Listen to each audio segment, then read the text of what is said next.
ಇಳೆಯ ಬಿಟ್ಟಿನ್ನು ಮೆತ್ತಲು ಮೈದದ ಪ್ರೇತ ಒಲೆವಂತೆ ಲೋಕ ತಲ್ಲನಿಸುತ್ತಿಹುದಿಂದು. ಹಳೆ ಧರ್ಮ ಸತ್ತಿಹುದು ಹೊಸ ಧರ್ಮ ಹುಟ್ಟಿಲ್ಲ, ತಳಮಳಕೆ ಕಡೆಯೆಂದೋ ಮಂಕುತಿಮ್ಮ. ಇಳೆಯ ಬಿಟ್ಟಿನ್ನು ಮೆತ್ತಲು ಮೈದದ ಪ್ರೇತ ಒಲೆವಂತೆ ಲೋಕ ತಲ್ಲನಿಸುತ್ತಿಹುದಿಂದು. ಹಳೆ ಧರ್ಮ ಸತ್ತಿಹುದು ಹೊಸ ಧರ್ಮ ಹುಟ್ಟಿಲ್ಲ, ತಳಮಳಕೆ ಕಡೆಯೆಂದೋ ಮಂಕುತಿಮ್ಮ. ವೀಕ್ಷಕರೇ, ಭಾವಾರ್ಥ ಹೀಗಿದೆ. ಈ ಭೂಮಿಯನ್ನು ಬಿಟ್ಟು ಎತ್ತಲೂ ಸೇರದ ಪ್ರೇತದಂತೆ ಲೋಕ ತಲ್ಲನಿಸುತ್ತಿದೆ. ಹಳೆ ಧರ್ಮ ಸತ್ತಿದೆ, ಹೊಸ ಧರ್ಮ ಹುಟ್ಟಿಲ್ಲ, ತಳಮಳಕೆ ಕಡೆಯೆಂದು ಮಂಕುತಿಮ್ಮ ಎಂದು ತಮ್ಮನ್ನು ತಾವೇ ಪ್ರಶ್ನಿಸುತ್ತಾ ಅದೇ ಪ್ರಶ್ನೆಯನ್ನು ನಮ್ಮ ಮುಂದಿಡುತ್ತಾರೆ ಮಾನ್ಯ ಗುಂಡಪ್ಪನವರು.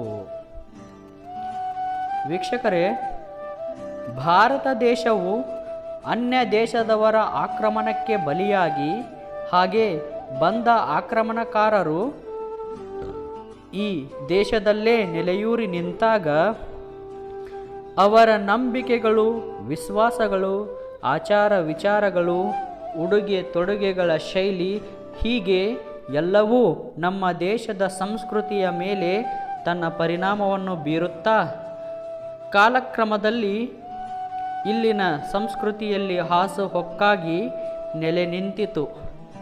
ಆಗ ಅದರದು ಬೇರೆಯೇ ರೂಪ. ಆ ರೂಪ ಹಳೆಯದನ್ನು ಬಿಡಲಾಗದೆ, ಹೊಸದನ್ನು ಸಂಪೂರ್ಣ ಅಳವಡಿಸಿಕೊಳ್ಳಲಾಗದೆ ಒಂದು ಹೊಸ ರೂಪವನ್ನೇ ತಾಳಿತು. ಆದರೆ ಆ ಹೊಸ ರೂಪದಲ್ಲೂ ಒಂದು ತಳಮಳ, ಒಂದು ಚಡಪಡಿಕೆ ಇತ್ತು. ಅತ್ತ ಹಳೆಯದನ್ನು ಬಿಟ್ಟರೆ ತನ್ನ ಅಸ್ತಿತ್ವವನ್ನು ಕಳೆದುಕೊಳ್ಳುವ ಭಯ, ಇತ್ತ ಹೊಸದರ ಹೊಸತನದ ಮೋಜು. ಇವೆರಡರ ರೂಪವೇ ಒಂದು ಎಡಬಿಡಂಗಿ ಸ್ವರೂಪ.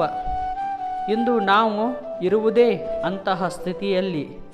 ಇದನ್ನು ಶ್ರೀ ಗುಂಡಪ್ಪನವರು ಈ ಭೂಮಿಯನ್ನು ಬಿಟ್ಟು ಎತ್ತಲೂ ಸೇರದ ಪ್ರೇತದಂತೆ ಎಂದು ಹೇಳುತ್ತಾರೆ.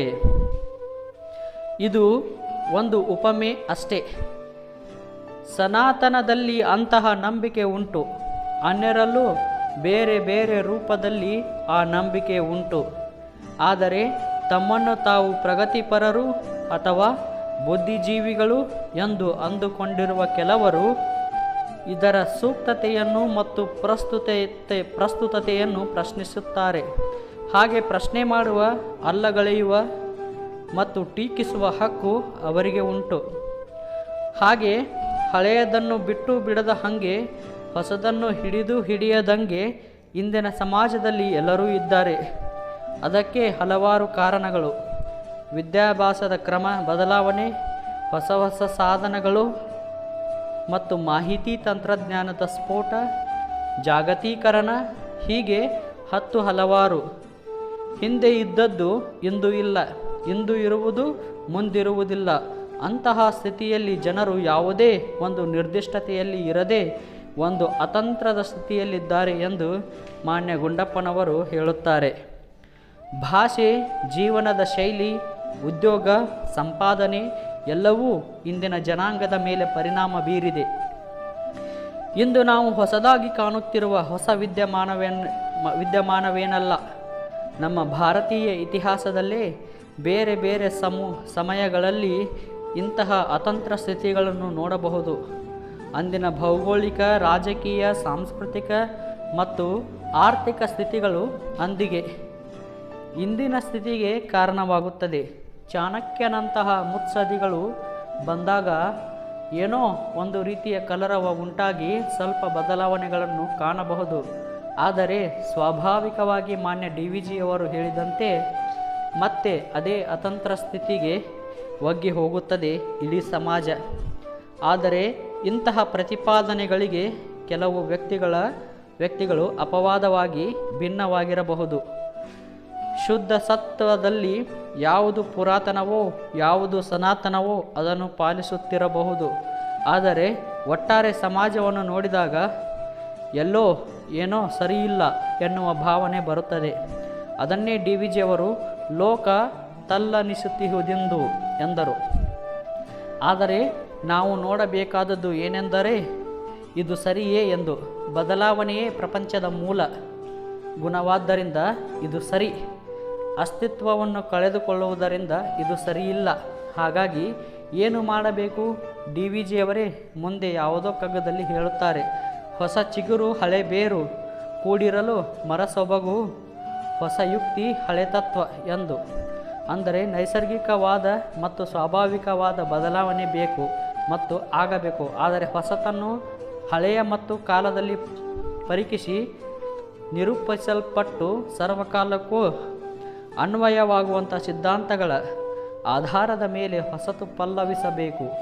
ಆಗ ಹಳತು ಅಂತರ್ಯದಲ್ಲಿ ಉಳಿದು ಹೊಸತು ಪಲ್ಲವಿಸಿ ಬೆಳೆದು ಹಳೆಯದಕ್ಕೆ ಹೊಳಪಿತ್ತಂತೆ ಆಗುತ್ತದೆ. ಹೊಸತು ಆ ಹೊಳಪಿನ ಬೆಳಕಲ್ಲಿ ಸುಂದರವಾಗಿ ಕಾಣುತ್ತದೆ. ಆಗ ಎರಡೂ ಸಮನ್ವಯಗೊಂಡು ಒಂದು ಹೊಸ ನೆಲೆ ಸಿಕ್ಕಂತಾಗುತ್ತದೆ. ಆದರೆ ವಿಷಾದವೇನೆಂದರೆ ಇಂದು ಯಾರಿಗೂ ಹಳೆಯದು ಬೇಡ, ಅದರ ಅರ್ಥ ಬೇಡ, ಅದರ ಸತ್ವ ಬೇಡ. ಅದನ್ನು ಗೊಡ್ಡು ಸಂಪ್ರದಾಯ ಎಂದು ಮೂದಲಿಸುವ, ಜರಿಯುವ, ನೆಪಥ್ಯಕ್ಕೆ ಸರಿಸುವ ಇಂದಿನ ಜನಾಂಗವು ಸತ್ಯವಾಗಲು ಗುಂಡಪ್ಪನವರು ಹೇಳಿದಂತೆ ಎತ್ತಲೂ ಸೇರದ ಪ್ರೇತದಂತೆ ಲೋಕ ತಲ್ಲನಿಸುತ್ತಿದೆ. ಅಂತರ್ಪಿಶಾಚಿಗಳ ತರಹ ಇದ್ದಾರೆ. ಎಲ್ಲರಲ್ಲೂ ಹಳೆಯ ಸತ್ವಯುತವಾದ ಸಿದ್ಧಾಂತಗಳ ಸಂಸ್ಕೃತಿಯನ್ನು ಒಳಗೊಂಡ ಭಾಷೆ, ಸಾಹಿತ್ಯ, ಕಲೆ ಮುಂತಾದವುಗಳನ್ನು ಪುನರುಜ್ಜೀವನ ಮಾಡಲು ಒಂದು ಪ್ರಾಮಾಣಿಕ ಪ್ರಯತ್ನ ನಡೆಯಬೇಕು.